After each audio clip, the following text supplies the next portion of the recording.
ദൈവത്തിരുനാമം വാഴ്ത്തപ്പെടുമാറാകട്ടെ. May the name of the Lord be glorified. സന്നദ്ധരായിരിക്കുന്ന എല്ലാ അനുഗ്രഹിക്കപ്പെട്ട ദൈവമക്കും ദൈവദാസനും ഹൃദയം നിറഞ്ഞ സ്നേഹവും സന്തോഷവും അറിയിക്കുകയാണ്. May I declare my love and affection in Christ to all who have gathered here, especially to the word of God, man of God. വിശുദ്ധ സഭായോഗത്തോടുള്ള ബന്ധത്തിൽ നമുക്ക് ഒരുമിച്ച് കടന്നു വരുവാൻ സർവശക്തനായ ദൈവം ഒരുക്കി നല്ല സാവകാശത്തെ ഓർത്ത് സ്തോത്രം ചെയ്യുന്നു. I thank the Lord for the opportunity and privilege that He has given us to come together in worship to Him. നമുക്ക് അറിയാവുന്ന അനുഗ്രഹിക്കപ്പെട്ടതായ ഒരു സങ്കീർത്തന ഭാഗം വായിക്കുവാൻ കർത്താവ് കൃപ നൽകി. Today the Lord has shown us the grace to read from a psalm that we are all familiar with. 25-ാമത്തെ സങ്കീർത്തനമാണ് നാം വായിപ്പാൻ തക്കവണ്ണം ഇടയായി തന്നത്. Today we have read from Psalm 25. 25-ാമത്തെ സങ്കീർത്തനം പ്രത്യേകിച്ച് സംരക്ഷണത്തിനും ദൈവിക നടത്തിപ്പിനും ദൈവിക ക്ഷമയ്ക്കുമുള്ളതായ ഒരു പ്രാർത്ഥനയാണ് എന്ന് നമുക്ക് കാണുവാൻ സാധിക്കും. We can see that Psalm 25 is an earnest request by the man of God for the continued favor and mercy of God. എന്തിനൊക്കെയുള്ളതാ? സംരക്ഷണത്തിന് വേണ്ടിയുള്ളതാണ്. 2, ദൈവിക നടത്തിപ്പിനുള്ളതാണ്. 3, ദൈവികമായ ക്ഷമയ്ക്ക് വേണ്ടിയുള്ളതാണ് എന്ന് ഞാൻ പറയുവാനിടയായത്. It is a request for the Lord's protection and guidance and continued grace. Praise the Lord.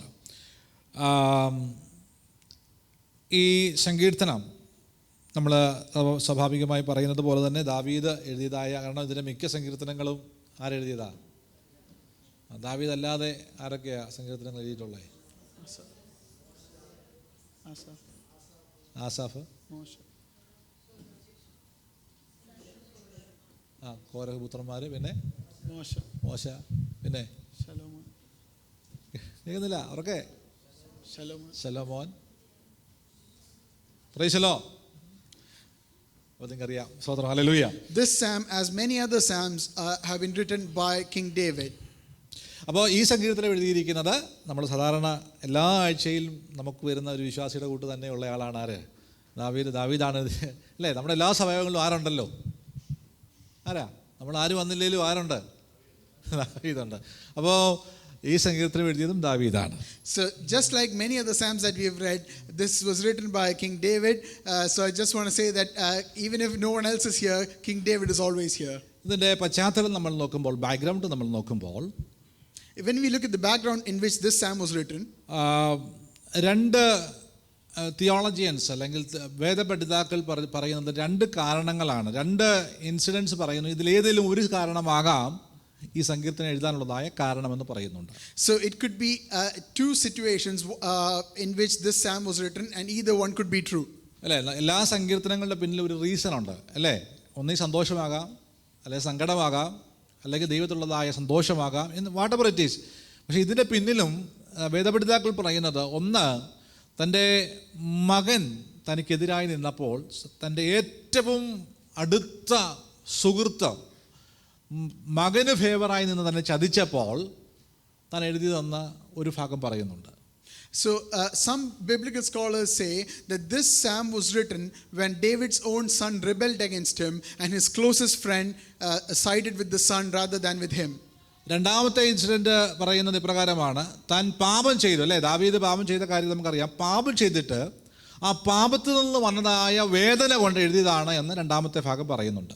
The second school of thought believes that this was written when King David was in great sorrow after having committed a grievous sin. പക്ഷെ എന്താണെങ്കിലും ഇതിൻ്റെ content നമ്മൾ ശ്രദ്ധിക്കുന്നതായ സാഹചര്യത്തിൽ നമുക്ക് കാണാൻ സാധിക്കുന്ന ഈ 2 ഇൻസിഡൻറ്റിനെ സംബന്ധിച്ചും പല വാക്യങ്ങൾ നമുക്കിതിനകത്ത് കാണുവാൻ സാധിക്കുന്നുണ്ട്. But when we closely examine the psalm here, we can see that the verses here contained therein support both schools of thought. അപ്പോൾ എന്താണെങ്കിലും നമ്മുടെ ബാക്ക്ഗ്രൗണ്ട് നമുക്ക് വിഷയമല്ല, ഞാൻ അതിലേക്ക് കടക്കാൻ ആഗ്രഹിക്കുന്നുമില്ല. So the background is immaterial and I'm not going to go in depth into it. ഞാൻ സങ്കീർത്തനത്തിലേക്ക് പ്രവേശിക്കുമ്പോൾ ഇത് നമുക്കറിയാം എത്ര വാക്യങ്ങളാണുള്ളത്. How many verses are there? 22 വാക്യങ്ങളുണ്ട്. 22 വാക്യങ്ങൾ എടുത്ത് പ്രസംഗിക്കാൻ നമ്മളോട് സാധിക്കുകയില്ല. നമ്മുടെ സമയത്തിലൊക്കെ ഒന്ന് തിരുമേശ് നമ്മുടെ മുമ്പിലുണ്ട്. അപ്പം അതുകൊണ്ട് ഞാൻ സമയം വളരെ ചുരുക്കിയാണ് പറയാനായിട്ട് ആഗ്രഹിക്കുന്നത്. ദൈവത്തിൻ്റെ ആത്മാവ് ഗൈഡൻസ് തരുന്നത് പോലെ ആകട്ടെ എന്ന് ആത്മാർത്ഥമായിട്ട് പ്രാർത്ഥിക്കുന്നു. So I'm not going to go in depth into all 22 verses of this psalm as we have the paucity of time and the Lord's table is before us. ഈ 22 വാക്യങ്ങളെ ഏകദേശം 5 ഡിവൈഡ് ചെയ്തിട്ടുണ്ട്. 5. So the 22 verses have been divided into 5 stanzas.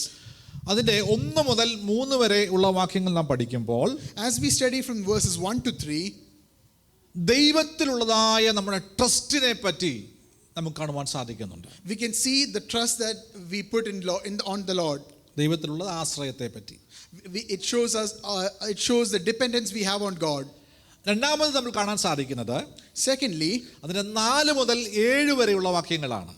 in verses 4 to 7, അവിടെ പറയുന്നത് എന്താ ചോദിച്ചാൽ പ്രാർത്ഥന, അതുപോലെ തന്നെ എന്താണ്, അതോടൊപ്പം തന്നെ forgiveness, അതാണ് പാപക്ഷമയ്ക്ക് വേണ്ടിയുള്ളൊരു പ്രാർത്ഥനയാണ് നമുക്ക് തുടർന്ന് 4 മുതൽ 7 വരെയുള്ള വാക്യങ്ങൾ കാണുവാൻ സാധിക്കുന്നത്. ഞാൻ ചോദിക്കും ഇത് കുറച്ച് കഴിയുമ്പോൾ കേട്ടോ. From verses 4 to 7, we can see elements of prayer and prayer of forgiveness. അതിൻ്റെ 3-ാമത്തെ ഭാഗം നാം കാണാൻ സാധിക്കുന്നത്, As we go into the third part, ദൈവത്തിൻ്റെ സ്വഭാവം, അതായത് ദൈവത്തിൻ്റെ വചനത്തിൽ ദൈവത്തിൻ്റെ സ്വഭാവം വെളിപ്പെടുത്തിയിട്ടുണ്ട്. ദൈവത്തിൻ്റെ വചനത്തിൽ എന്തുണ്ട്? ദൈവത്തിൻ്റെ സ്വഭാവം. ആ ദൈവിക സ്വഭാവത്തെ പറ്റി നമുക്കതിൻ്റെ 8 മുതൽ 10 വരെയുള്ള 2 വാക്യങ്ങളിൽ കാണുവാൻ സാധിക്കുന്നു. From verses 8 to 10, we see the psalm is giving us an insight into the divine nature of the Lord. അതിൻ്റെ 4-ാമത്തെ ഭാഗമായി കാണാൻ സാധിക്കുന്നത് 11 മുതൽ 15 വരെയുള്ള വാക്യങ്ങളാണ്. In the fourth section, in verses 14 and 15, അവിടെ കാണാൻ സാധിക്കുന്നത് കൺഫെക്ഷൻ, അല്ലെങ്കിൽ ദൈവസന്നദ്ധയിൽ പാപക്ഷമയ്ക്ക് വേണ്ടിയുള്ളതായ ഒരു കൺഫെക്ഷനാണ്, ഒരു ഏറ്റുപറച്ചിലാണ്. അതോടൊപ്പം തന്നെ ദൈവിക വിടുതലിനെ പറ്റിയും രേഖപ്പെടുത്തിയിരിക്കുകയാണ്. We can see an earnest confession before the Lord and the elements of an example of deliverance. അതിന്റെ 5-ാമത്തെ ഭാഗം നാം കാണുവാൻ സാധിക്കുന്നത് in the fifth part, അതിന്റെ 16 മുതൽ എത്ര വരെയാ? 22 വരെയുള്ള വേദഭാഗം പറയുന്നത്, verses 16 to 22 tell us ദൈവത്തിന്റെ കരുണയ്ക്ക് വേണ്ടിയുള്ള ഒരു കരച്ചിലും it is a plea for mercy of the Lord, അതോടൊപ്പം തന്നെ ദൈവികമായ ഒരു വീണ്ടെടുപ്പുമാണ് നമുക്ക് കാണുവാൻ സാധിക്കുന്നത്. and the redemption of the Lord following that. മനസ്സിലായല്ലോ അല്ലേ? I hope you understood. ഒന്ന് പറയാൻ സാധിക്കുമോ? ഒന്നാമത് ഞാൻ പറഞ്ഞ പോയിന്റ് ഓർമ്മയുണ്ടോ? Does anyone remember the first part? എളുപ്പമുണ്ട്. എന്താണ്? 1 മുതൽ 3 വരെയുള്ള ഭാഗം പറയുകയാണ് എന്താണ്? ദൈവത്തിൽ നമ്മൾ ആശ്രയിക്കണമെന്ന്. Verses 1 to 3 tell us to depend on the Lord and trust in Him. 4 മുതൽ 7 വരെയുള്ള വാക്യം എന്താ പറയുന്നത്? What does verses 4 to 7 tell us? Very good. Prayer and ഫോർഗീവ്നെസ്സിനെ പറ്റിയാണ് പറയുന്നത്. We read about prayer and forgiveness. 3-ാമത്തെ ഭാഗം പറഞ്ഞാട്ടെ. Third part, please. ഞാൻ പറഞ്ഞല്ലോ, ദൈവത്തിന്റെ കമനന്റെ അകത്ത്, ദൈവത്തിന്റെ വചനത്തിന്റെ അകത്ത് ദൈവത്തിന്റെ എന്തുണ്ട്? ക്യാരക്ടറുണ്ട്, സ്വഭാവമുണ്ട്. ആ സ്വഭാവത്തെ പറ്റിയാണ് 8 മുതൽ 10 വരെയുള്ള വാക്യം പറയുന്നത്. അടുത്തത് Verses 8 to 10 tell us the divine nature according to the covenant of the Lord. 11 മുതൽ 15 വരെ എന്താ പറഞ്ഞാണ്ട്? 11 to 15. Confection and deliverance. We read about confession and deliverance following it. അതിന് 16 മുതൽ 22 ഭാഗം, 16 to 22. Verses 16 to 22, please. അത് തന്നെ ദൈവത്തിന്റെ കരുണയ്ക്ക് വേണ്ടിയുള്ളതായ കരച്ചിൽ. അടുത്തത് A plea for mercy from the Lord. Redemption, എന്താണ്? വീണ്ടെടുപ്പിനെ പറ്റി പറഞ്ഞൊരു ഭാഗം കൂടെയാണ് അതിന്റെ 22-ാമത്തെ ഭാഗം വരെയുള്ളതായ ഭാഗം. And the final section also talks about the redemption of the Lord. Praise the Lord. Praise the Lord. നിങ്ങൾ എൻ്റെ കൂടെ ഉള്ളതിനായി സ്തോത്രം ചെയ്യുന്നു. I thank the Lord for being with me. നമ്മൾ ഒറ്റ വാക്യമേ കേട്ടുള്ള സാരമില്ല. ആ ഒറ്റ വാക്യം എവിടെ കയറണം? ഉള്ളിൽ കയറണം. Praise the Even Lord. if you've heard only one verse, let that verse go deep into your heart. നമ്മൾ ഒത്തിരി കേൾക്കാറുള്ളവരാണ്, പക്ഷേ പലത് ഒത്തിരി കേൾക്കുന്ന പലത് എവിടെ കയറാറില്ല? ഹൃദയത്തിലും ബുദ്ധിയിലും ഒന്നും കയറാറില്ല. അപ്പോൾ ഇന്ന് നമ്മൾ കുറച്ച് കേട്ടെങ്കിലും സാരമില്ല, കുറച്ച് കേൾക്കുന്നത് ഹൃദയത്തിൽ കയറുവാൻ തക്കവണ്ണം ഇടയാകണം. Oftentimes we read many verses, but it does not sink into our hearts and minds. 1 മുതൽ 3 വരെയുള്ള വേദഭാഗം എന്താണെന്നാ പറഞ്ഞത്? What did I say? Verses 1 to 3 was? ദൈവത്തിലുള്ളതായ ആശ്രയത്തെ പറ്റിയാണ് പറയുന്നത്. We read about the dependence we put on the Lord. വേഗത്തിൽ 1-ാമത്തെ വാക്യം വായിച്ചാട്ടെ. Can we read verse 1, please? ആ ആ ആ സ്തോത്രം. To you, O Lord, I lift up my soul. O my God, I trust in you. Let me not be ashamed. Let not my enemies triumph over me. Hallelujah. നമ്മളിവിടെ കാണുവാൻ സാധിക്കുന്ന വിഷയം ട്രസ്റ്റിനെ പറ്റിയാണ്, ദൈവത്തിലുള്ള ആശ്രയത്തെ പറ്റിയാണ്. Here we see the concept of trust and dependence on the Lord. എന്താണ് ട്രസ്റ്റിൻ്റെ മലയാളം എന്തുവാ? ആശ്രയം. എന്താണ് ഈ ആശ്രയം എന്ന് പറഞ്ഞാൽ? What do you mean by dependence? പറഞ്ഞാട്ടെ, എന്താണ് ഈ ആശ്രയം? What is the trust? സ്വർഗത്തിൽ വലിയൊരു നിശബ്ദതയുണ്ടായെന്ന് പറഞ്ഞ പോലെ പറഞ്ഞു. എന്താണ് ആശ്രയം? What do you mean by trust?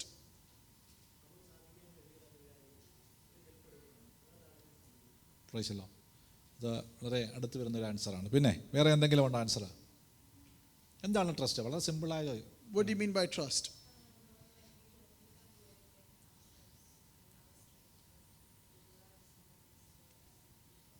Very good. എളുപ്പമുണ്ടല്ലേ? അശ്വനി ചേച്ചി പറഞ്ഞത്. പ്രൈസല്ലോ. Anyway appreciate. അശ്വനി ചേച്ചി പറഞ്ഞതിന് മുമ്പേ അവൻ കൈ ഉയർത്തിയായിരുന്നു, ഞാൻ കണ്ടായിരുന്നു കേട്ടോ. പ്രൈസല്ലോ, പ്രൈസല്ലോ. Having a confidence in God. ദൈവത്തിൽ നമ്മൾ എന്ത് ചെയ്യുക? കോൺഫിഡൻസ് നമ്മൾ പറയുന്നേ ഇല്ല, കോൺഫിഡൻസ് ഇല്ല. ആ ആത്മധൈര്യം വന്നോ വിശ്വാസം വന്നോ എന്ന് പറയാം. അത് ദൈവത്തിൽ പരിപൂർണമായി നമ്മൾ സമർപ്പിക്കുന്നതിനെയാണ് ഈ ട്രസ്റ്റ് എന്ന് പറയുന്നത്. Putting our complete confidence and dependence on the Lord is what we mean by trust here. Hallelujah, Hallelujah. Hallelujah, Hallelujah. Hallelujah. Hallelujah. എല്ലാവരും ചേർന്ന് പറഞ്ഞേ ഹല്ലേലൂയ. Hallelujah. വളരെ പ്രധാനപ്പെട്ട കാര്യമാണ്. നമുക്ക് പലപ്പോഴും എന്താണ് ട്രസ്റ്റ്? അത് കുടുംബജീവിതത്തിൽ ട്രസ്റ്റ് ആവശ്യമാണ്, സുഹൃത്ത് ബന്ധങ്ങളിൽ ട്രസ്റ്റ് ആവശ്യമാണ്. ഈ ട്രസ്റ്റിൽ നിന്നുണ്ടെങ്കിൽ എല്ലാം എന്ത് ചെയ്യും? പൊളിഞ്ഞു പോകും. അപ്പോൾ ദൈവത്തിൽ ഏറ്റവും ആത്യന്തികമായി ദൈവത്തിൽ നമുക്കൊന്നുണ്ടായിരിക്കണം. ഹാവിങ് എ കോൺഫിഡൻസ് എവിടെ വേണം? ദൈവത്തിലൊരു മനോഹരമായ കോൺഫിഡൻസ് ഉണ്ടാകുവാനൊക്കെ വേണം ഇവിടെയായി തീരണം. So trust is an important concept in friendships, in our marriages, and frankly in every relationship. And without trust, all relationships break down. So we must have a complete confidence in the Lord. നമുക്ക് എല്ലാവർക്കും മനസ്സിലാകുന്ന വളരെ സിമ്പിളായ ഒരു example ഞാൻ പറയാം. I can give you a simple example that I hope everyone understands. നമ്മൾ സമാറ, മോടെ പേര് സമാറ അല്ലേ? സമാറയുമായിട്ട് നമ്മൾ റോഡിൽ കൂടെ നടന്നു പോവുകയാണ്. We are walking along the road with little Samara. നടന്നു പോകുന്ന വഴിക്ക് ക്രോസ് ചെയ്യേണ്ട, അതായത് റോഡ് ക്രോസ് ചെയ്യേണ്ട സ്ഥലം എത്തി. And as we are walking along, we need to cross the road. നമ്മൾ ക്രോസ് ചെയ്യുമ്പോൾ ഒരു ഭയവും കൂടാതെ മുമ്പിൽ വരുന്നത് ട്രക്കാണെന്നോ ട്രാക്ടറാണെന്നോ അല്ലെങ്കിൽ ഇതൊരു ഹൈവേ ആണെന്നോ ഒന്നും നോക്കാതെ കൂളായി അപ്പൻ്റെയും അമ്മയുടെ കൈപിടിച്ച് എന്ത് ചെയ്യുകയാണ്? ആ സ്ഥലം എന്ത് ചെയ്യുകയാണ്? ക്രോസ് ചെയ്യുകയാണ്. അതായത് അവരുടെ മുമ്പിലുള്ള അപകടം എത്ര വലുതാണ് എന്ന് അതൊന്നും അവർക്ക് വിഷയം അല്ല.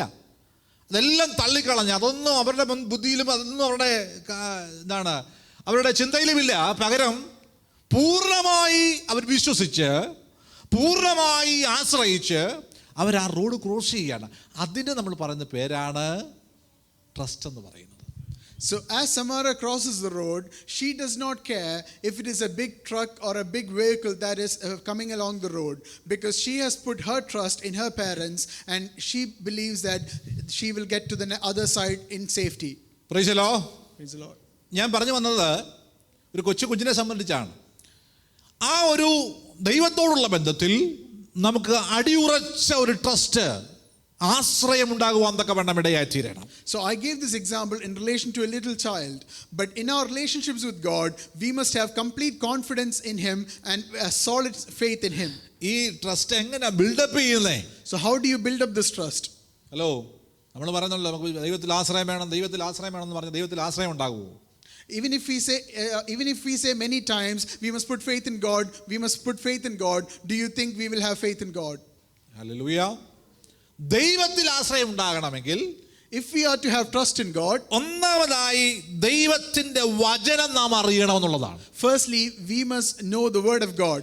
ഇന്നലെ പാസ്റ്റർ പ്രസംഗിച്ചപ്പോൾ പറഞ്ഞതുപോലെ നമ്മൾ ഈ ബൈബിള് കൈകൊണ്ട് തൊട്ടിട്ടും വായിച്ചിട്ടും ഒക്കെ എത്ര നാളായി എന്ന് ഒരു പേഴ്സണൽ ചോദ്യം ചോദിച്ചാൽ നമ്മളൊക്കെ പലരും എന്ത് ചെയ്യും?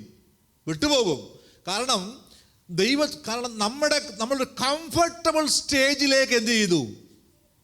ഹലോ, നമ്മുടെ മാതാപിതാക്കൾക്കുണ്ടായിരുന്ന കഷ്ടവും ബുദ്ധിമുട്ടും ഭാരവും ഒക്കെ എന്ത് ചെയ്തു? അല്പമൊക്കെ നമ്മൾ കുറഞ്ഞു അല്ലേ? വാഹനങ്ങളുടെ സ്റ്റൈലും ജീവിത രീതികളും ജീവിത സ്റ്റാൻഡേർഡും ഒക്കെ എന്ത് ചെയ്തു? കുറച്ചുകൂടെ മുകളിലായി. ഇനി മറ്റൊരാളോട് കടം വാങ്ങിക്കേണ്ട ഒരു സാഹചര്യങ്ങളൊന്നും നമ്മുടെ മുമ്പിൽ ഇല്ല. അപ്പോൾ ഇനി അല്പ പ്രാർത്ഥനയൊക്കെ കുറഞ്ഞാലും കുഴപ്പമില്ല. സമാജത്തിലൊക്കെ എല്ലാ ആഴ്ചയിലും പോയില്ലേലും വലിയ പ്രശ്നമൊന്നും ഇല്ല. എല്ലാവരുടെയും കാര്യമാണേ പറയുന്നത്, ഈ പ്രശ്നിക്കുന്ന എൻ്റെ കാര്യം മാത്രം അല്ല.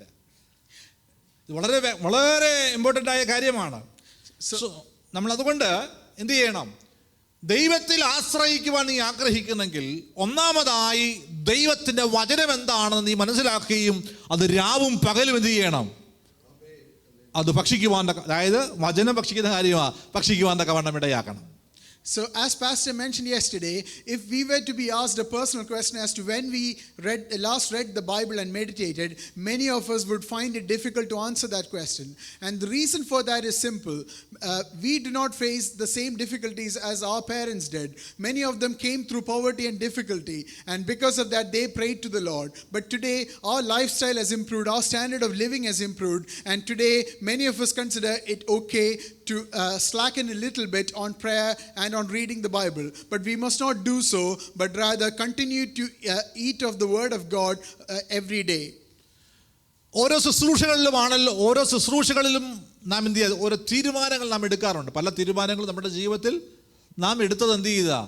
പല ശുശ്രൂഷകളിലും പങ്കെടുത്തപ്പോഴാണ്. എന്ന് പറഞ്ഞതുപോലെ തന്നെ കർത്താവിൻ്റെ വചനത്തോടുള്ള ബന്ധത്തിൽ ആരെങ്കിലും അല്പമായിട്ടോ പൂർണ്ണമായിട്ടോ മാറി നിൽക്കുന്നുണ്ടെങ്കിൽ ദൈവത്തിൻ്റെ ആത്മാവി ശുശ്രൂഷയിൽ നിങ്ങളോട് ഓർപ്പിക്കുകയാണ്, ഇന്ന് മുതൽ ഏറ്റവും കുറഞ്ഞത് ഒരധ്യായമെങ്കിലും, ഏറ്റവും കുറഞ്ഞതാണ് ഒരധ്യായമെങ്കിലും വായിക്കുവാനും ധ്യാനിക്കുവാനും നമ്മളെ കൊണ്ട് സാധിക്കണം. അല്ല എങ്കിൽ നാം ക്രൈസ്തവരാണ് എന്ന് പറഞ്ഞുകൊണ്ട് എന്താണ്, ദൈവമക്കളാണ്, പെന്തക്കോസ്തുകാരാണ്, ക്രിസ്ത്യാനിയാണ് എന്ന് പറഞ്ഞുകൊണ്ട് യാതൊരു അർത്ഥവുമില്ല. So many of us make many decisions and resolutions as we go to prayer meetings. So today I want everyone who's gathered here, if you have slackened off on the reading of the scriptures, to take a decision to at least read one chapter of the Bible every day. If not, there is not much point in us saying that we are Christians or we live according to the Bible. ഞാനെന്താ പറഞ്ഞു വന്നേ? So what did I say? എങ്ങനെ ദൈവത്തെ എന്ത് ചെയ്യാം? ആശ്രയിക്കാം. ഒന്നാമത് എന്താ പറഞ്ഞേ? ദൈവത്തിന്റെ വചനം ഭക്ഷിക്കുവാൻ തക്കവണ്ണം ഇടയായി തീരുക. So if we are to put our confidence in the Lord, then we must eat of the scriptures. Praise the Lord. Praise the Lord. രണ്ടാമതായി നിങ്ങളോട് പറയാൻ ആഗ്രഹിക്കുന്ന വിഷയം, ദൈവം നടത്തിയ വിധങ്ങളെ ഓർക്കുകയും ദൈവത്തെ സ്തുതിക്കുകയും ചെയ്യുവാൻ തക്കവണ്ണം ഇടയായി തീരുകയാണ്. Secondly, we must remember the ways in which the Lord has led us in days past and praise the Lord for the blessings He has given. Hallelujah. Hallelujah. അസാധ്യങ്ങളെ സാധ്യമാക്കുന്ന ഒരു ദൈവത്തെ നാം സേവിച്ചു. നമ്മുടെ ജീവിതത്തിന്റെ മുമ്പിൽ അനേക അസാധ്യതകൾ ഉണ്ടായിരുന്നു. ആ സാധ്യതകളെ എല്ലാം മാറ്റി സാധ്യമാക്കി തീർത്ത ദൈവത്തെ, അനേക അത്ഭുതങ്ങളും അടയാളങ്ങളും നമ്മുടെ കണ്ണിന്റെ മുമ്പിൽ നടക്കുമാറാക്കിയ നമ്മുടെ ദൈവത്തെ, ആ അത്ഭുതങ്ങളെ ഓർക്കുകയും ദൈവസന്നിധി ദൈവത്തിന് നന്ദി പറയുകയും ചെയ്യുവാൻ തക്കവണ്ണം ഇടയായി തീരുകയാണ്. We must thank the Lord for making the impossible possible in our lives. Even as we face difficult and frankly impossible situations, the Lord cleared the way for us, and we must be able to bring these incidents into remembrance and praise the Lord. നമ്മൾ ഇന്ന് ആയിരിക്കുന്ന സാഹചര്യം നാം പുറകോട്ട് നോക്കുമ്പോൾ, as we look into our past, നമ്മൾ അനുഭവിക്കുന്ന ഓരോ നന്മയ്ക്കും നമ്മളതിന് യഥാർത്ഥത്തിൽ യോഗ്യരായിരുന്നു എന്ന് നാം നമ്മെ തന്നെ ഒന്ന് ചിന്തിക്കുവാൻ തക്കവണ്ണം ഇടയായി തീരുകയാണ്. Let us introspect to see whether we are truly deserving of the blessings that the Lord has given us. നമ്മളെ കൊണ്ട് ഫേസ് ചെയ്യുവാൻ കഴിയാത്ത എത്രയോ വിഷയങ്ങളാണ് അല്ലേ? ഞാൻ ഓരോരുത്തരുടെ ജീവിതത്തിൽ അവരവർ അനുഭവിച്ച വിഷയങ്ങളും ബുദ്ധിമുട്ടുകളും അവർക്കറിയാം. ഓരോ സ്റ്റംബ്ലിംഗ് ബ്ലോക്സ് അവരുടെ ജീവിതത്തിന് മുമ്പിൽ ഉണ്ടായിരുന്നത് അവരവർക്കറിയാം. അതിനെയെല്ലാം ഫേസ് ചെയ്യുവാനും അതിനെയെല്ലാം തരണം ചെയ്യുവാനും സർവശക്തനായ ദൈവം നമ്മളെ എന്ത് ചെയ്തു? സഹായിച്ചു. അത് ഓർക്കുവാനും ധ്യാനിക്കുവാനും നന്ദി പറയുവാനും നമ്മളെ കൊണ്ട് സാധിക്കണം. We must be able to thank and praise the Almighty God for all the miracles that He has done in our lives, even as we face difficult and impossible situations. ഇത് എൻ്റെ കഴിവ് കൊണ്ട്, എൻ്റെ അറിവ് കൊണ്ട്, എൻ്റെ ജ്ഞാനം കൊണ്ട് ഞാൻ നേടി എന്ന് പറയുന്നതിൽ അപ്പുറമായി ഇതെല്ലാം ദൈവത്തിന്റെ കൃപയാൽ സംഭവിച്ചു എന്ന് നാം സാക്ഷി പറയുവാൻ തക്കവണ്ണം ഇടയായിത്തീരുകയാണ്. We must be able to testify in the presence of the Lord, I have received all these blessings because of His grace and His grace alone, rather than saying, I achieved all of this with my talent and my knowledge and my skill. Hallelujah, Hallelujah. Hallelujah, Hallelujah. Hallelujah. Hallelujah. ശക്തമായിട്ട് hallelujah. Hallelujah. മൂന്നാമതായിട്ട് ഞാൻ ഒന്നാമത് പറഞ്ഞ എന്തുവായിരുന്നു? What did I say first? എന്തുവായിരുന്നു? ദൈവവചനം ഭക്ഷിക്കണം അല്ലെങ്കിൽ വായിക്കണം. അടുത്തത് ദൈവം നടത്തിയ വഴികൾ എന്ത് ചെയ്യണം? ഓർക്കണം, നന്ദി പറയണം. ഹല്ലേലൂയ, സ്തോത്രം. മൂന്നാമതായി ഞാൻ പറയാൻ ആഗ്രഹിക്കുന്ന വിഷയം, My third point, വളരെ ആത്മാർത്ഥമായി പ്രാർത്ഥിക്കണം. we must pray sincerely to the Lord. ഞാൻ ഇത് പ്രസംഗിക്കുമ്പോൾ ഞാനും ഇതിൽ ഉൾപ്പെട്ട വ്യക്തിയാണെന്ന് ഞാൻ ഓർക്കുകയാണ്. As I am saying these words, I am including myself in this. Bible seminary കടന്നുപോയ വർഷങ്ങൾ, പഠിച്ച വർഷങ്ങളൊക്കെ ഇപ്പോഴും ഞാൻ ഓർക്കുന്നു. I can well remember the time that I went to the seminary. പ്രാർത്ഥന വര്യന്മാർ അല്ലെങ്കിൽ പ്രാർത്ഥന എന്താ പറയുന്നത്, പ്രയർ വാരിയേഴ്സായി, വലിയ പ്രയാസമില്ല, പ്രയർ വാരിയേഴ്സായി മാറാൻ വേണ്ടി ആഗ്രഹിച്ച നാളുകളൊക്കെ ഞാൻ ഇപ്പോഴും ഓർക്കുകയാണ്. I remember the time when I wanted to be a prayer warrior. Hallelujah. Hallelujah. 10 മണിയാകുമ്പോൾ സെമിനാരിയിലെ ലൈറ്റ് എല്ലാം എന്ത് ചെയ്യും? ക്ലോസ് ചെയ്യുക. അതിനുശേഷം നമ്മളെല്ലാവരും എവിടെ കാണണം? പട്ടാളച്ചട്ട കൂട്ടാ, ബെഡേ കണ്ടിരിക്കണം. ഇടയ്ക്ക് വാടനെങ്കിൽ ലൈറ്റ് അടിച്ച് ഇങ്ങനെ വരും. അപ്പോൾ നമ്മൾ ബെഡേ എന്ത് ചെയ്യണം? ഉണ്ടായിരിക്കണം. At 10 o'clock in the evening, at 10 o'clock at night, all the lights were turned off, and the warden would come around to check that everyone was on their beds. So, ഒരിടത്തെ പോലും light ഇടാൻ പാടില്ല, ഒരിടത്ത് പോലും light കാണാൻ പാടില്ല. There should not be even one light turned on in the building. അപ്പോൾ തന്നെ ആരെയും ബുദ്ധിമുട്ടിക്കാൻ പാടില്ല, സൗണ്ട് ഉണ്ടാക്കാൻ പാടില്ല. At the same time, you should not disturb any of your neighbors and not make any sound whatsoever. ഇപ്പോഴും ഞാൻ ഓർക്കുന്നുണ്ട്, ആരും കാണാതെ എല്ലാവരും വാർഡൻ വരെ കടന്നുറങ്ങിയെന്ന് ഉറപ്പിച്ച ശേഷം, കാരണം ആരെയും ബുദ്ധിമുട്ടിക്കാൻ പാടില്ല, സൗണ്ട് വെക്കാൻ പാടില്ല, കൈയടിക്കാൻ പാടില്ല. എന്താണ് ഈ സ്റ്റെയർ ഉണ്ട്, റൂമിൻ്റെ സ്റ്റെയർ, ആ സ്റ്റെയറിൻ്റെ കീഴിൽ വായും വിരിച്ച് കൈയടിക്കാൻ പറ്റത്തില്ല. അപ്പോൾ 2 കൈയും തമ്മിൽ ഇവിടെ കൊണ്ട് ഇങ്ങനെ ചേർത്തടിച്ച് സ്തുതിച്ചതും പാടിയതും പ്രാർത്ഥിച്ചതും ഒക്കെ ഞാൻ ഇപ്പോഴും ഓർക്കുകയാണ്. But I remember the time when I used to get up silently after the warden had gone to bed and gone under a staircase and prayed and worshipped silently. Hallelujah. Hallelujah. Hallelujah. Hallelujah. So പ്രാർത്ഥന എൻ്റെ കാര്യം ഞാൻ പറയുമ്പോൾ തന്നെ വിശ്വാസ ജീവിതത്തിൽ സ്റ്റെപ്പുകൾ വെച്ച നിങ്ങളുടെയൊക്കെ നാളുകൾ ഒന്ന് ഓർത്തെടുക്കുന്നത് നല്ലതാണ്. So even as I bring my incidents into remembrance, it would be a great thing if you could bring your own incidents into remembrance. രക്ഷിക്കപ്പെട്ട ദിവസവും അതോടൊപ്പം തന്നെ ആത്മാഭിഷേകം പ്രാപിച്ച നാളുകളും അല്ലേ, ദൈവകൃപ ഏറ്റെടുത്ത നാളുകളും ഒക്കെ ഒന്ന് ഓർക്കുന്നത് വളരെ വളരെ നല്ലതായ കാര്യമാണ്. It would be a great thing if you could recall the day you were saved and the day you were given the baptism of the Holy Spirit. മണിക്കൂറുകൾ പ്രാർത്ഥനാ മുറിയിൽ ചെലവിട്ട നാളുകൾ ഇന്നും നമ്മൾ ഓർക്കുന്നു. We fondly remember the times when we spent many hours in our prayer room. അന്യഭാഷകളിൽ ദൈവത്തെ മണിക്കൂറുകൾ സമയമില്ലാതെ ആരാധിച്ചത് നമ്മൾ ഓർക്കുകയാണ്. It's a great thing to bring into remembrance the time we spend many hours speaking in tongues. Hallelujah. Hallelujah. ഇന്ന് നമുക്കൊന്നിനും സമയമില്ലാത്തൊരു കാലഘട്ടത്തിലേക്ക് കടന്നു വന്നു. But today we have come into a time when we don't have time for anything. ഞാൻ മുമ്പേ പറഞ്ഞതുപോലെ പാടുവാൻ സമയമില്ല, പ്രാർത്ഥിക്കുവാൻ സമയമില്ല, അന്യഭാഷ പറയുവാൻ സമയമില്ല, വചനം വായിക്കുവാൻ സമയമില്ല.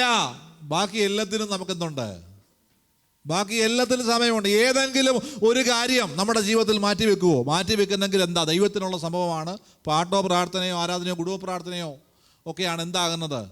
ഇപ്പോഴും ഞാൻ ഓർക്കുന്നുണ്ട്, രാവിലെ വെളുപ്പിനെ ഞാൻ കുടുംബ പ്രാർത്ഥനയ്ക്ക് എഴുന്നേറ്റില്ലെങ്കിൽ രാവിലെ ഞാൻ പോലും അറിയത്തില്ല, രാവിലെ സ്കൂളിൽ പോകാൻ നേരത്ത് ഡ്രസ്സ് ഇടുമ്പോഴായിരിക്കും കാണുന്നത് ഏത്തയ്ക്ക വലിപ്പത്തിൽ എന്താണെന്നറിയാമോ? പാട്. അന്ന് ഞാൻ പലപ്പോഴും പറയാം, മുണ്ടെടുത്തോണ്ടാ പോകുന്നതെന്നാണ് പറയാറുള്ളത്. കാരണം എന്താ, രാവിലെ എഴുന്നേക്കാതെ ഞാൻ എന്തെങ്കിലും സൗണ്ട് കേട്ടായിരിക്കും ചാടി എഴുന്നേറ്റ് പ്രാർത്ഥനയ്ക്ക് പോയിരിക്കും. എഴുന്നേറ്റില്ലെങ്കിൽ അപ്പൻ അടിക്കുന്നതാ. എവിടെ? പ്രാർത്ഥനയ്ക്ക് എഴുന്നേക്കാൻ നമ്മൾ എഴുന്നേൽക്കുകയല്ല, പിന്നെ നമ്മുടെ തലമുറ. ഹലോ, നമ്മൾ എഴുന്നേറ്റെങ്കിലല്ലേ നമ്മുടെ തലമുറ? ഞാൻ പറഞ്ഞാൽ മനസ്സിലാകുന്നുണ്ടോ ഞാൻ പറയുന്നത്? എൻ്റെ അനുഭവത്തിൻ്റെ വെളിച്ചത്തെന്നാണ് പറയുന്നത്. എത്ര വെളുപ്പിനെ എഴുന്നേറ്റ് പ്രാർത്ഥിക്കാത്തതിൻ്റെ പേരിൽ എത്ര അടി കൊണ്ടവരാണെന്നറിയോ ഞാൻ. നമ്മുടെ തലമുറയോട് ചോദിച്ചു, ഈ അടുത്ത നാളുകളിൽ എന്നാ ലാസ്റ്റ് അടി കൊണ്ടെന്ന് ചോദിച്ചേ. ഞാൻ അതിലേക്ക് കിടക്കാൻ ആഗ്രഹിക്കുന്നില്ല, വേറെ വകുപ്പായിപ്പോൾ. സോ ഞാൻ വളരെ വ്യക്തമായി പറയുകയാണ്, ഈ ദിവസങ്ങളിൽ നഷ്ടപ്പെട്ടു പോയ നിൻ്റെ പ്രാർത്ഥനാ ജീവിതം മടക്കിക്കൊണ്ടുവരുവാൻ ഈ ശുശ്രൂഷ മുഖാന്തരം ഇടയായിത്തീരണം. ഒരു തീരുമാനത്തോടെ അല്ലാതെ ഈ പ്രാർത്ഥനാ മുറി വിട്ട് നിങ്ങൾ ആരും വെളിയിൽ പോകരുത്. വളരെ ഹൃദയഭാരത്തോടെ ഞാൻ പറയുകയാണ്, നഷ്ടപ്പെട്ടു പോയ പ്രാർത്ഥന ജീവിതം, നഷ്ടപ്പെട്ടു പോയ വചനധ്യാനം, ഞാൻ പറഞ്ഞു, നീ വായിച്ചില്ലെങ്കിൽ നിന്റെ തലമുറ വായിക്കുകയില്ല, നീ പള്ളിയിൽ പോയില്ലെങ്കിൽ നിന്റെ തലമുറ പള്ളിയിൽ പോകത്തില്ല. ഇന്ന് മിക്ക ഇവിടുത്തെ ആൾക്കാരെയും ശ്രദ്ധിച്ചിട്ടുണ്ട്, സോറി മോനെ, യേശു എന്ന ഒരു പേര് പറയുന്നത് തന്നെ എന്തെങ്കിലും പേടി വരുമ്പോഴാണ്, ഒന്ന് പേടിപ്പിക്കുമ്പോൾ ഓ ജീസസ് എന്നുള്ളതല്ലാതെ, അല്ലാതെ വേറൊരു കാലഘട്ടം വേറൊരു സമയത്ത് അവർ ജീസസ് എന്ന് പറഞ്ഞ് ഞാൻ കേട്ടിട്ടില്ല, ഇതുവരെ ഞാൻ കേട്ടിട്ടില്ല. I want to say that for many of us, we postpone our spiritual life, our time of singing, our time of meditation, our time of Bible reading, and keep on with the day-to-day things of our life. As I say this, I recall the times of my childhood where I would be spanked mercilessly if I did not get up for the early morning family prayer. And today, many of our families do not have family prayer.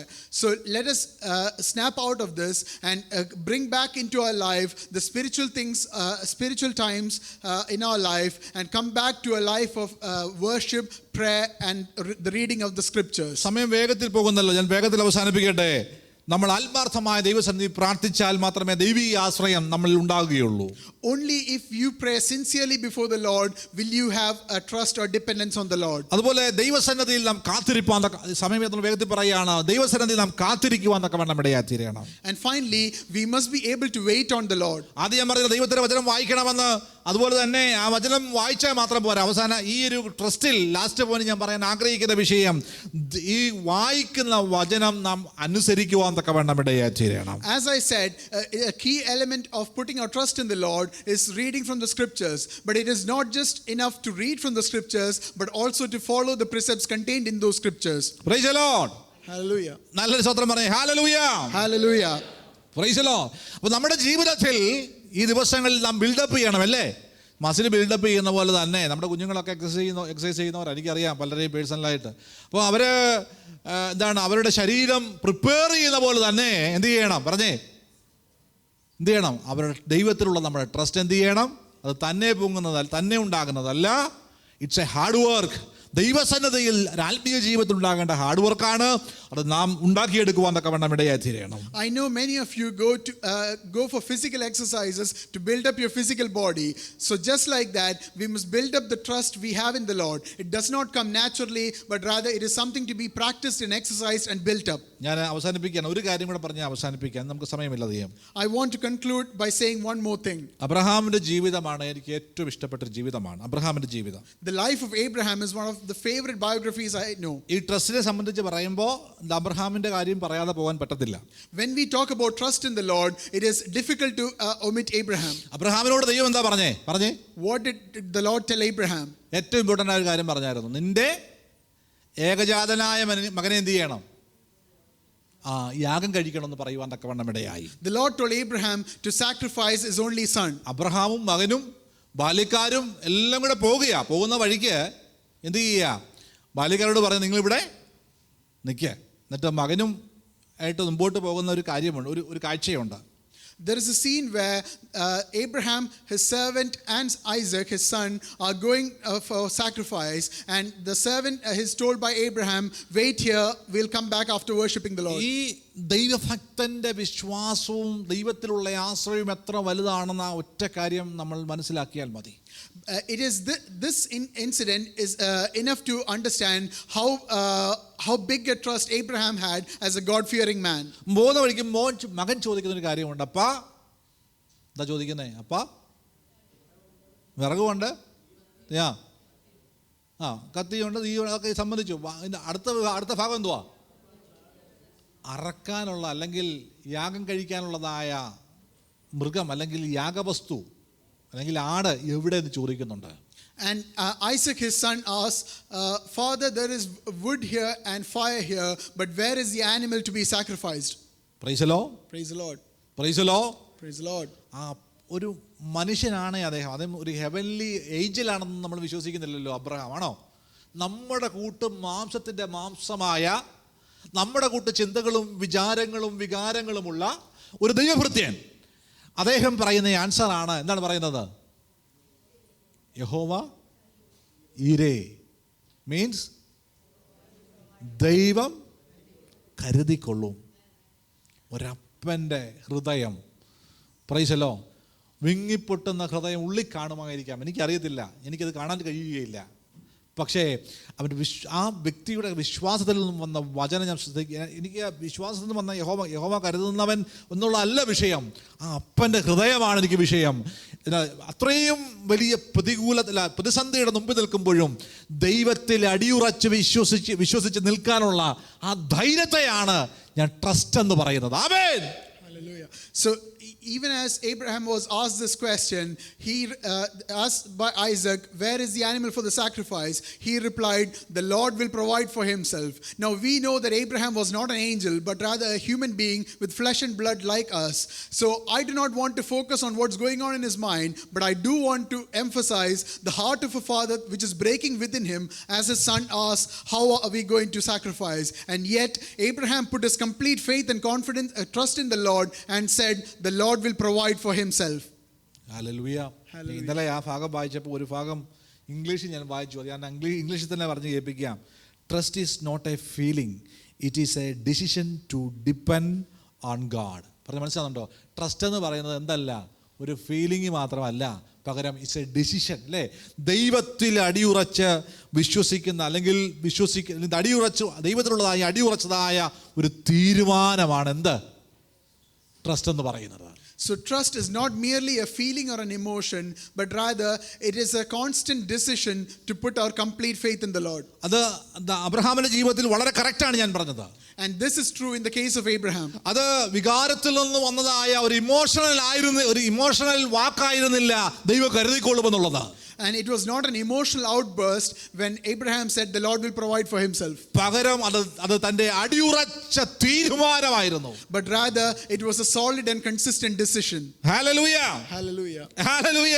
Hallelujah. അങ്ങനെ അടിയുറച്ച തീരുമാനത്തെ ദൈവത്തിൽ അടിയുറച്ച തീരുമാനത്തെ ദൈവം എന്ത് ചെയ്യുകയില്ല, നിരസിക്കത്തില്ല. Praise the Lord. ദൈവം കരുതിക്കൊള്ളുമെന്ന് വിശ്വാസത്തോടെ അബ്രഹാം പറഞ്ഞെങ്കിൽ, ഹല്ലേലൂയ, അല്ലെങ്കിൽ ആ കുഞ്ഞിൻ്റെ യാഗം കഴിച്ചു കഴിയുമ്പോൾ അബ്രഹാം ഇങ്ങനെയെങ്കിലും വിശ്വസിച്ച്, വേദപുസ്തകത്തിലില്ല, ഇങ്ങനെയെങ്കിലും വിശ്വസിച്ച് കാണും, ആ ചാരമുണ്ടാകുമല്ലോ, ആ ചാരത്തിൻ്റെ അകത്തു നിന്ന് ഒരു മകനെ ഉൽപ്പാദിപ്പിക്കുവാൻ, ഉണ്ടാക്കുവാൻ, നിർമ്മിക്കുവാൻ എൻ്റെ ദൈവം ആരാണ്? ശക്തനാണ്. ഞാൻ കടന്നു പോകുന്നത് പോലെ എന്ത് ചെയ്യും? മടങ്ങിപ്പോകുമെന്ന്. ഹല്ലേലൂയ. അതിൻ്റെ പരിപൂർണമായ വിശ്വാസം ഉണ്ടായിരുന്നുവെന്ന് ഞാൻ വിചാരിക്കുന്നു. പക്ഷേ there is no evidence in the Bible. While this might not have evidence in the Bible, I believe that Abraham put his solid faith in the Lord in believing that even when he sacrificed Isaac to the Lord would be able to give him a son even from the ashes of the sacrifice. Hallelujah. Hallelujah. ഞാൻ അവസാനിപ്പിക്കാൻ വേണ്ടി ആഗ്രഹിക്കുക. ഒന്നാമത്തെ വാക്യം ഒന്നുകൂടെ വായിച്ച് അവസാനിപ്പിച്ചേക്കാം. Can we go back to verse 1 please, as I plan to conclude? ഞാൻ നിങ്ങളിലേക്ക് മനസ്സുയർത്തുന്നു, എൻ്റെ ദൈവമേ ഞാൻ നിന്നിൽ എന്ത് ചെയ്ത് ആശ്രയിക്കുന്നു, ഞാൻ ലജ്ജിച്ചു പോകരുതേ, എൻ്റെ ശത്രുക്കൾ എൻ്റെ മേൽ നീയല്ലേ ജയം ഘോഷിക്കരുതേ. ഇതൊരു പ്രാർത്ഥനയാണ്. To you, O Lord, I lift up my soul. O my God, I trust in you. Let me not be ashamed. Let not my enemies triumph over me. And this is a prayer. കണ്ണുകളെ അടയ്ക്കാം. Can we close our eyes? എല്ലാവരും അവരുടെ കരത്തെ നെഞ്ചോട് ചേർത്ത് വെച്ചാട്ടെ. Can everyone put their hands to your hearts? ആ ദൈവത്തോട് പറഞ്ഞ, ദൈവമേ ഞാൻ എൻ്റെ മനസ്സ് അങ്ങിലേക്ക് ഉയർത്തുകയാണ്. Lord, I lift up my heart to you. എൻ്റെ ദൈവമേ ഞാൻ അങ്ങിൽ ആശ്രയിക്കുകയാണ്. Lord, I'm putting my trust in you. ഞങ്ങൾ ലജ്ജിച്ചു പോകരുത് കർത്താവേ. Lord, let us not be ashamed. ഞങ്ങളുടെ ശത്രുക്കൾ ഞങ്ങളുടെ മേൽ ജയഘോഷം കൊള്ളരുത്. Let not our enemies triumph over us. ഇത് എൻ്റെ ജീവിതത്തിൽ ഒരു വലിയ മാറ്റം ഉണ്ടാകുന്ന ദിവസമായി മാറട്ടെ. Let this day be a day of great change in our lives. ഈ സഭായോഗം എൻ്റെ ജീവിതത്തിൽ ഏറ്റവും അനുഗ്രഹത്തിന് കാരണമായി മാറട്ടെ. May this worship session be a great blessing in my life. എൻ്റെ കുറവുകളെ ഞാൻ കാണുകയാണ്. I see my iniquities. എൻ്റെ ബലഹീനതകളെ ഞാൻ കാണുകയാണ്. I see my weaknesses. കഴിഞ്ഞ നാളുകളിൽ ദൈവസന്നിധിയിൽ നിന്നും അകലം വിട്ട് നടന്നത് ഞാൻ ഓർക്കുകയാണ്. I remember the times when I strayed from your presence. ഇന്ന് പകൽക്കാലം Let this day അപ്പൻ്റെ അടുക്കലേക്ക് ഞങ്ങൾ മടങ്ങി വരുന്നു. I want to return to you. കർത്താവേ എന്നോട് ക്ഷമിക്കണമേ. Lord, forgive me. ഒരു മടങ്ങി വരവിന്റെ ദൂതായി കർത്താവേ ഞങ്ങൾ ഏറ്റെടുക്കുകയാണ്. We see this message as a message of of return. അങ്ങനെയുള്ള ആശ്രയം വർദ്ധിക്കുന്ന ദിവസമായി ഇത് മാറട്ടെ കർത്താവേ. Lord, let our trust and dependence on you increase more and more this day. കഴിഞ്ഞ നാളുകളിൽ ഞങ്ങളുടെ പ്രാർത്ഥന കുറവ് സംഭവിച്ചിട്ടുണ്ട്. Lord, we have fallen short in prayer. വചന ധ്യാന കുറവ് സംഭവിച്ചിട്ടുണ്ട്. We have fallen short in scripture reading. ആത്മീയതയിൽ പുറകോട്ട് പോയിട്ടുണ്ട്. We have gone back in spirituality. ഇന്ന് പകൽക്കാലം മടങ്ങിവരവിന്റെ ദിവസമായി ദിവസം മാറട്ടെ. Let this day be a day of return for us. ഞങ്ങൾ മടങ്ങിവരാൻ ആഗ്രഹിക്കുന്ന കർത്താവേ. Lord, we desire to return. ഞങ്ങൾ മടങ്ങിവരുവാൻ ആഗ്രഹിക്കുകയാണ്. We desire to return. അതിന് വിരോധമായി നിൽക്കുന്ന ശത്രുവിന്റെ സകല പോരുകളെ ഞങ്ങൾ ശാസിക്കുകയാണ്. We rebuke every spirit that is standing in our way of അങ്ങയുടെ return. സാന്നിധ്യവും അങ്ങയുടെ കൃപയും വ്യാപരിച്ചാട്ടെ. Let your presence and your grace come on us. ഒരുമിച്ച് അനുഗ്രഹിച്ചാട്ടെ. Lord, bless us together. വരുന്ന ദിവസങ്ങളിൽ ദൈവകൃപയുമായി എഴുന്നേറ്റ് നിൽക്കുവാൻ ദൈവം സഹായിച്ചാട്ടെ. Lord, give us the grace to stand in your presence in the coming days. യേശുവിന്റെ നാമത്തിൽ തന്നെ. In Jesus' name we pray. Amen. Amen. Praise the Lord.